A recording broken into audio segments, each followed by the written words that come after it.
So, hello there everyone and welcome, it is Runnin here, and today it is time for me to bring you yet another episode of our FIFA 18 Wimbledon Road to Glory. We're now into double figures in this series as we reach episode number 10 of our road back to the Premier League, and we are currently in League One. We're still in season number 1, but we're making some progress halfway through the season, and that means we are now into January. We have firmly arrived in the January transfer window, and we'll be making some signings in today's video. You guys left plenty of suggestions on the last video in terms of the comment section, so I'm going to be going down there and taking a look at the people that you want me to buy. But we've got plenty of stuff to get through in today's video, and we'll take a little look at the games that we're going to be playing. So yeah, the first one's going to be the first day of the month, January 1st. That's your New Year's Day. We're going to be playing at Southend United in the league. We've also got Blackburn Rovers, top of the table, 9 points clear of us at the moment. We currently sit in second place,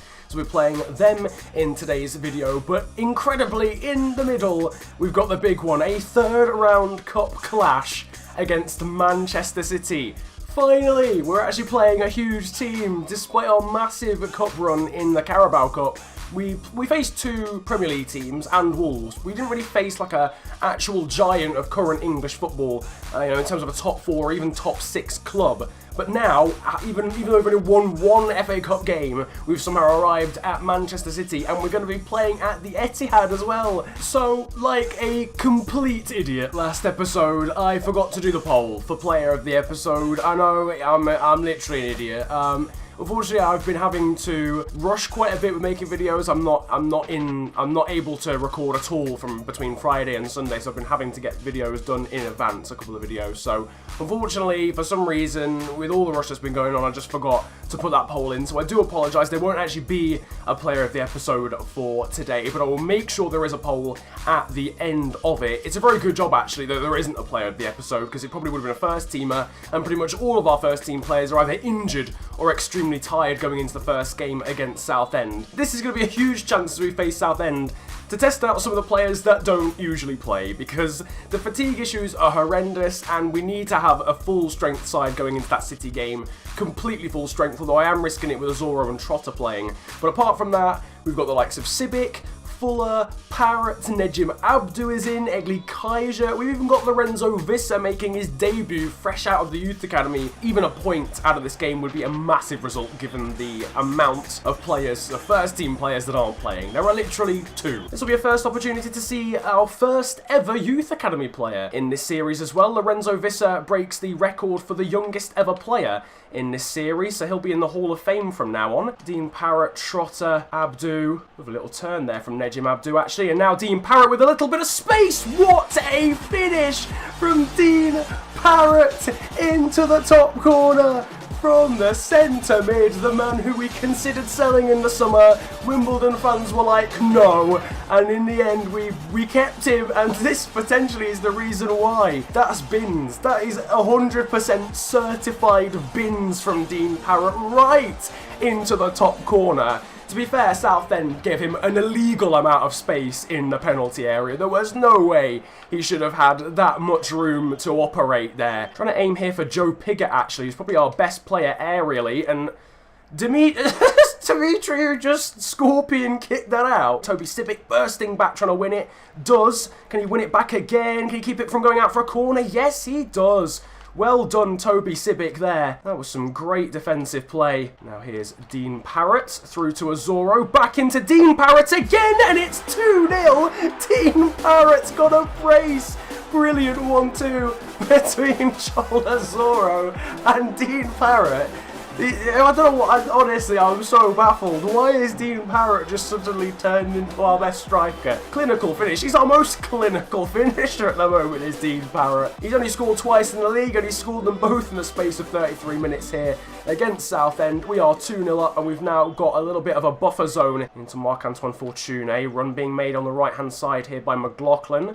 Ball put in, not really dealt with too much, and Cox there is able to run in. That is a really, really poor goal to concede. I couldn't actually switch to the right player when the initial cross came in. I think that was part of the reason. We're back down to the 1-goal deficit right on the edge of half-time as well. Joel Azoro is found by Dean Parrott. Dean Parrott still running back through. It's Dean Parrott again. Can he get the hat-trick? Denied by Ted Smith. Otherwise, our central midfielder, Dean Parrott, might have been the first player to get a hat-trick in this series. Got an overlapping run being made, but we did actually cover it. That's over to McLaughlin, though, and it should have been 2-2. I thought that was going to be 2-2. I was already, as you can tell, I was already prepared to start saying how disappointed I was at the fact we were now level. We are 100% going to need a third goal in this game. We're just not going to make it to full time at this point. Joe Pigott, though, has found Lorenzo Vista to try and do that great shot, but it is saved well by the goalkeeper. Joel Azoro here with a chance now to cut inside. It's still Joel Azoro, well blocked. It'll fall to Azoro again.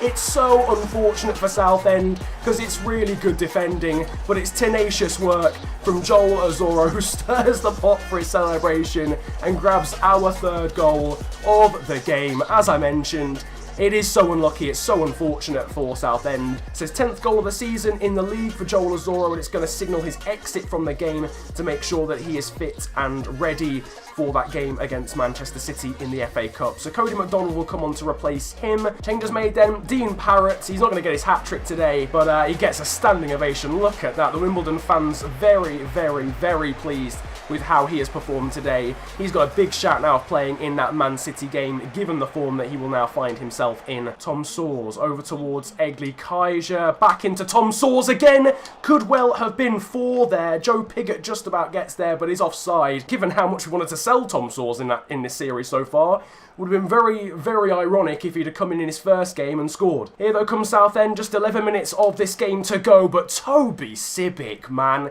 this guy has been an absolute animal. A 3-1 victory in the end over Southend, very convincing to say we had our second, well, wouldn't even say second string side out, a very weak side on paper, but performed so well. It's no surprise to see that Dean Parrott was the man of the match. 9.6 rating for him, although joint with Joel Azoro, and a 9.5 for Nejim Abdu as well. Those guys clearly the standout performers in that game overall. First bit of training then for today's episode, and then we'll jump into some transfer activity. We've got Deji Oshalaja, Nzuzi Toko, Lorenzo Vissa, Morgan Shaw, and Anthony Hartigan being trained at the moment. Again, some more of the youngsters, but also a couple of the first teamers as well. A couple of people still asking why I'm training Oshalaja and Toko. I realise they have the potential that they are at now, or Oshalaja's might be a little bit higher than where it is now, but Toko's potential is the same as his starting overall. It's because I want to boost that potential. It's not like we're going to get to 68 and Toko just won't grow anymore. He'll still grow, even if we continue to train him, even though his potential is technically lower. Now though, it is time to get into this transfer activity. There's quite a few things I want to do. I want to bring in a couple of maybe free agents, a couple of pre-contract agreements, which I'll probably ask you about at the end of the episode to get your opinions on who I should sign. But one thing I want to do immediately is bring in a winger on loan. We have literally no depth in that position whatsoever, and we desperately need it, quite frankly. We need to have someone behind the Silva Lopez and Harry Forrester that we can trust in case they're tired or they're injured. There's a couple of players I'm looking at. Joshua Harrop from Preston North End is one. We also had Jared Bowen from Hull. There's a couple of Scottish wingers that I was looking at. Well, you wouldn't believe how difficult it is to try and loan in a winger on this game, but we've got Josh Sims here of Southampton, who I think was literally like the 7th choice winger that I had. He was in the comment section, to be fair, and a very decent shout. The only reason he was so far down that pecking order is because I believe his wages are going to be so high. It's going to be a 1-year loan. I can't imagine Southampton are going to disagree with that. His wages are 27k. I can't afford that. I can't even afford to pay any amount of that, quite frankly, so we're just going to have to dip out of those negotiations real quick. Now, one thing I am going to do for this transfer window is put George Frankham up for sale. Now, I realised at the start of the series, I was like, yeah, this guy's really versatile. He'll do a good job. And he has actually been a pretty decent player.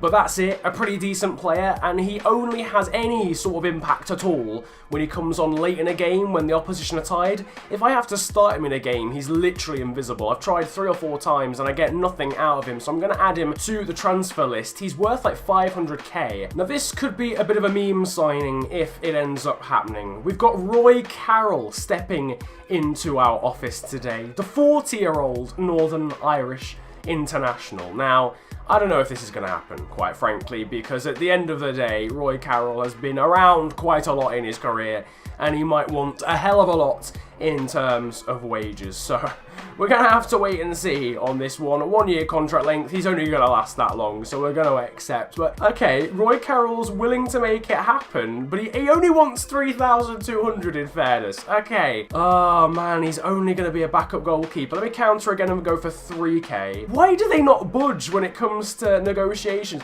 What's the point? They might as well just not call it negotiations, because it's not negotiating. It's just me talking to a brick wall. Okay, we're going to buckle under the pressure, ladies and gents. We're going to bring in a backup goalkeeper and an actual international footballer. I believe the first in this side, as Roy Carroll, the Northern Irish goalkeeper, joins the side. It is perhaps the definition of going against what you usually do in a career mode, because we're signing a 40-year-old player. But it is something we need. We do need a bit of depth in the goalkeeping position, and he is a capable player. He's actually 67 overall. He's relatively interchangeable, in fact, with George Long. After all of the things that Roy Carroll's done in his career, it looks as if he's going to be ending that career here at Wimbledon. A player for the history books. This, though, this is the big one. It is time to face Manchester City at the Etihad Stadium. By far the biggest challenge we have had in this series so far. A huge task against a team that is romping away with the league in real life. We are genuinely facing the best team in English football right now. It is going to be a huge clash. It's going to be a huge task to get anything out of this apart from a little bit of pride. But we are going to try our hardest, ladies and gentlemen, to get that incredible giant killing out of this game. Here we go, at the Etihad Stadium against Manchester City in the FA Cup 3rd round. It is all poised for the magic of the FA Cup to return. Some parallels here, apart from the round of the competition that it is in, that Wimbledon are best known for, the memory that Wimbledon are best known for, obviously winning that FA Cup back at the end of the 80s against what was the best side in England back then as well, being at Liverpool. Today we're facing the best team in England right now, and that is Manchester City. They've got a strong side, the likes of Raheem Sterling playing. We've got our strongest side out though. We are not in any place whatsoever to play any weakened players for this one. Gabby Jesus loses the ball to Oshalaja. Deji Oshalaja. Oh, I love it. Right, enough about Oshalaja chants. We've got Dozzell here into Toko. Toko has hit the post! I was expecting nothing out of that. And Zuzi Toko with the long ranger. He can't shoot from 7 yards out, let alone 27. Bit dangerous here, Zimonski. That's into Diallo. Great passing play. The block, though, from Davenport's shot. Potentially their City a little bit over-intricate. I feel like they could have got a shot away a little bit earlier there. We're not even on attacking. Are we even Wimbledon in the cup if we're not on attacking mode? No is the answer to that question. It's been a pretty cagey affair, this one, actually. A lot less open than I was expecting. I was expecting City to just come out and attack us with that front three against our back three. Toko there. His pass is intercepted by Fernandinho, and Del finds Zimanski. Dozzell wins that back off Diallo. That's through here to Andre Dozzell, and Dozzell has given us the lead against Manchester City. I don't believe it. Oh my word, Andre Dozzell. That is huge. I don't know who won it back then. I'm pretty sure I said in commentary Dozzell won it. It was Forrester. Forrester playing it through to Dozzell, far too much space, and a composed finish from the man in on loan from Ipswich sees us now take the lead against the biggest team in England. Are you mad? Are you physically mad? Oh, the Wimbledon fans will be going mental in the away end. This is absolutely huge. I can't believe we've even taken the lead. We've had the audacity to come to the Etihad and take the lead. Dean Parrott's doing back heels.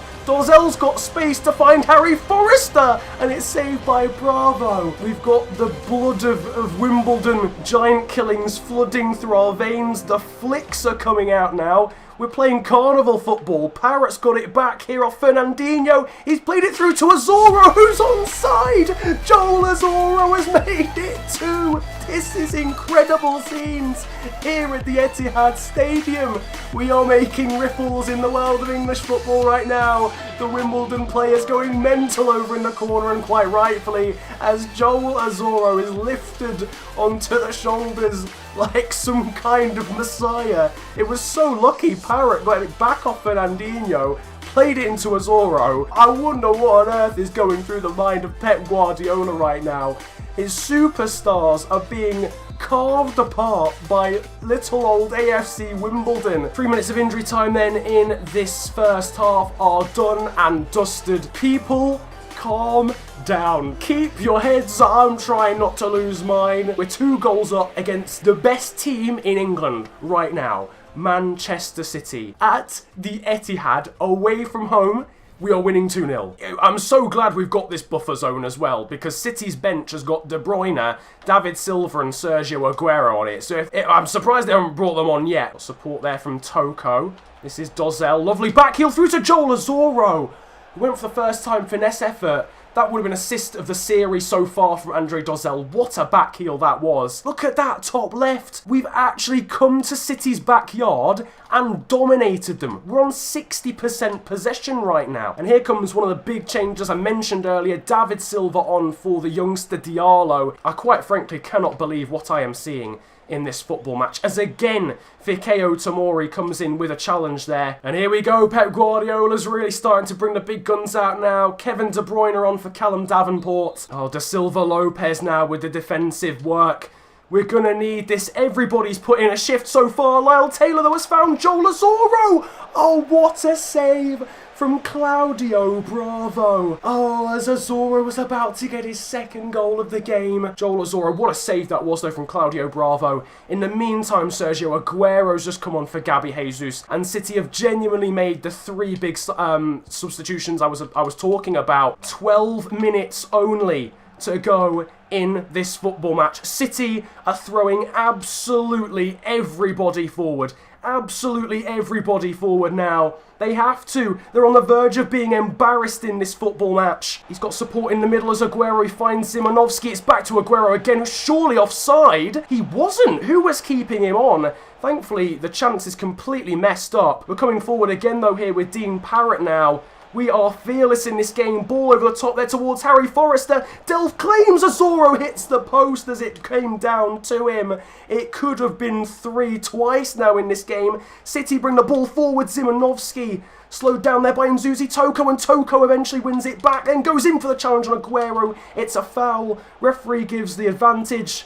Here's Raheem Sterling. Sterling bursting through, hits the post. Darius Charles needs to clear. Get it anywhere. I don't care as long as it is not in the back of our net. Oh, the ball into Aguero there. He had a bit too much space. He's gone past Oshalaja. Long comes and claims. And that surely will be that. We are on the verge of one of the biggest cup upsets in recent history. I simply do not believe it. We have achieved greatness today, and we have done it. We have done it. We have beaten Manchester City, the biggest team in English football right now in terms of ability, in terms of goal scoring, in terms of defensive capabilities. We have broken them down. We have defied all of the odds thanks to Andre Dozell and Joel Azoro, but every single player out there did an incredible job. We have genuinely just arrived to Manchester City Stadium and turned them over with style. We've come, we've attacked, we've not sat back, we've not tried to just counter-attack, we have genuinely gone at them, we have beaten them. Andre Dozell, man of the match, he got the ball rolling.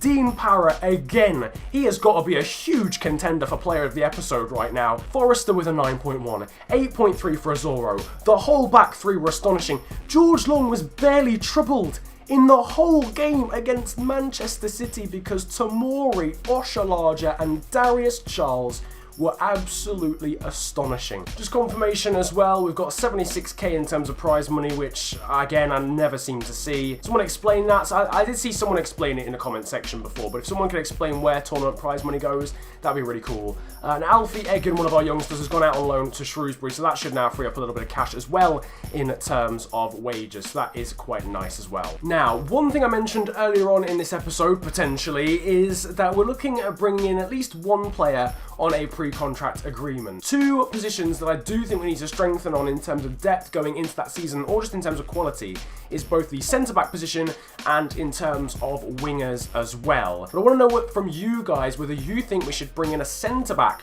on a pre-contract agreement. These two that we're looking at the moment are Joel van Neef from Groningen. We've also got Josh Meekings, an English centre-back here from Dundee. Those are the two we're looking at. They've got relatively low weekly wages as well. If we scroll all the way down as well, you'll see that some of the wingers that we're looking at. First one here is Scotsman Rory McKenzie from Kilmarnock, who can play as a right mid, attacking mid and centre mid, 67 rated and actually pretty young as well still. 24, could probably definitely grow a little bit more. So which position do you think we should focus on? Should we try and bring in a winger on a pre-contract agreement or a centre-back on a pre-contract agreement? Let me know in the form of a poll in the top right of the screen and we'll see which one comes out on top. But now it is time for your final game of today's episode, and this is another huge one. We may still be buzzing off the result against Manchester City, the magic of the FA Cup. But we've now got to think about a top of the table League One clash here against Blackburn Rovers at Plough Lane, against the Lancashire side, who are romping away with the league at the moment.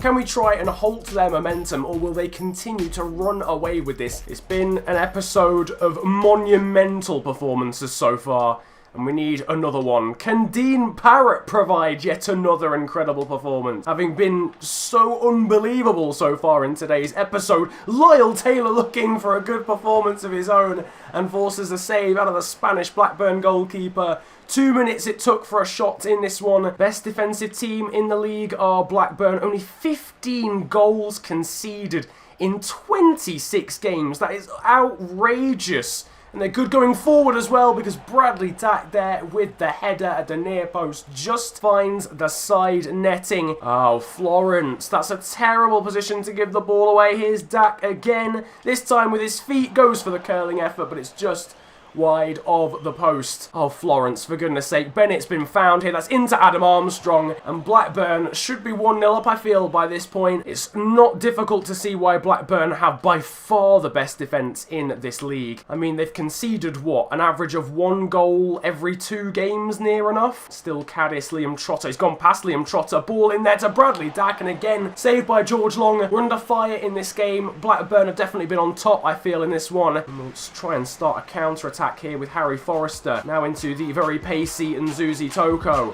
He's going to need to use his pace here to get away from the Blackburn defender. Still Nzuzi Toko can put a ball in. It's in towards Kwesi Appiah! Oh my word!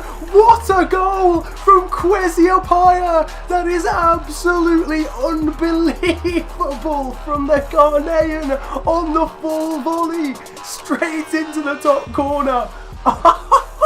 Oh my word, what a finish that is! No way, no way, that is unbelievable. What am I gonna call this episode? We're in a transfer window, we're playing a top of the table clash, we've completed a cup upset against City, and now we've had goal of the series. Well, it was always gonna need something very special to break down this Blackburn defence. We have just provided it with an absolutely outrageous volley. Look at this. Look at this angle's going to be peng. The ball comes in. Kwesi Appiah ghosts in. Oh my word. Dotty. Absolutely dotty from Kwesi Appiah. Well, Blackburn have been hit really with a sucker punch, because we don't deserve, I don't think, to be winning this game really. We have, in fairness, been properly on top of our game in this episode. Some of the football we've been playing has been astonishing. We're going to try and keep that going here. Taylor, Azoro, now through to Trotter. Astonishing move, flicked up by Trotter. Oh, it's carnival football. It's absolute carnival football here at Plough Lane. This is getting out of hand. The passing there, absolutely phenomenal. The flick from Lyle Taylor, Azoro plays it through to Trotter, who flicks it up and then half volleys it. Genuinely, this might not be safe for all advertisers at this point. I'm at risk of demonetization. Dirty football in this episode so far, and we are 2-0 up against the league leaders. Lorenzo Visser's done well to react to that actually as well. Here's Parrott, Trotter, that's through now towards Lyle Taylor. Lyle Taylor just over the bar. A little bit too much power on that one. To be fair, it's not like we've completely outplayed them either. Blackburn have probably been better than us. It's just been 2 moments of absolute brilliance, although here's a potential one for Blackburn, if not for an insane save there from George Long at the near post. Here's Lenihan, got Lorenzo Visser for company. Visser wins it and then clears it away and finds Liam Trotter. Clipped over now here for Lyle Taylor, who's got all the space in the world to run into, and he's got Joe Piggott here for support. It's into the centre for Joe Piggott to volley. Wonderful save though from Raya. That would have completed a hat-trick of phenomenal goals. Samuel swings it in, Tamori deals with it. This has been a great piece of defending so far, though here's Chapman in acres of space, and unfortunately we are broken apart right at the end. The clean sheet is not confirmed as Henry Chapman, is it Henry Chapman? Finds way too much space. That is the final action of the game though, a 2-1 victory against Blackburn thanks to 2 honestly unbelievable goals. Unreal goals, especially that volley from Kwesi Appiah. So, man of the match was Liam Trotter, of course, one of the goal scorers there. 9 rating for him. Very good in attacking midfield. We seem to be spoilt for choice at the moment with centre mids. Great ratings as well for Joel Azoro and Kwesi Appiah. Was very impressed as well with Tamori at the back, and George Long made some really good saves at crucial points in that game too. So what an amazing episode this has been so far in terms of gameplay. It is going to come to an end pretty shortly, but obviously one thing we haven't really been able to do is get massively stuck in to transfer activity. We've been priced out of quite a lot of the loan deals that we were hoping to make, and we've really only made one signing, that being Roy Carroll from the free agents list. You can see that there's so many players here on this shortlist that we're wanting to bring in at some point. Any more players you want to see me at least inquire about or try and sign, leave them down in the comment section below. If you've got some more expensive players, then we can always save them on the shortlist and try and bring them in the championship. Someone like Kazenga Lualawa is a sort of an example of that. Fakamani Malambi here as well, the attacking midfielder from South Africa, who has been suggested to me by my Nigerian brother in the comment section every single episode of this series so far. It could have been a 12-point gap at the top of the table, but instead, after that crucial win there in our last game, it is only 6 points up to Blackburn Rovers as we potentially contend for even a title bid. At the moment, we're just looking to try and get promoted, really. In this position, we might as well aim for promotion with, what, 19 games of the league season to go. But now in the background, you'll be seeing the Hall of Fame, where all the records and all of the just general statistics are held for this series, including top goal scorer, which will still be Joel Azoro, top assist maker, which should still be Lyle Taylor, amongst other things. The youngest player now in this entire side is no longer Anthony Hartigan. It is now the Dutchman, Lorenzo Visser. But you can now also vote for your player of the episode here as well. There'll be a poll, there will actually be a poll in the top right of the screen this time for you guys to vote for the player that you thought was the best in today's video. Whoever that is will play every single game of the next episode, including that crucial game against the MK Dons, the scum. That though is going to wrap it up for today's episode. We are in a much better position now than we were at the start, and honestly, what an episode this has been.